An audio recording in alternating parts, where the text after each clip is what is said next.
Hi guys, in this video I'm going to show you how to use Sendit on Snapchat. To get started, you want to go ahead and download and install Sendit on your iPhone or on your Android phone.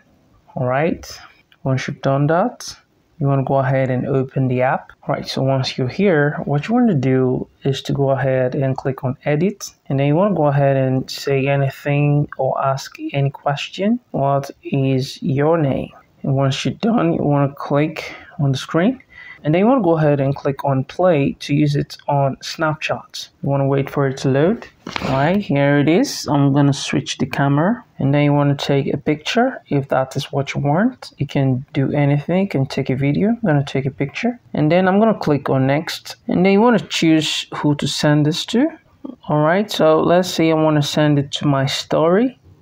I'm going to click OK.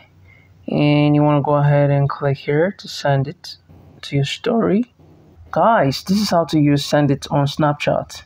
If you find this video helpful, please subscribe to the channel and also hit the like button to promote this channel. Alright, thanks for watching, and I'll see you in the next video.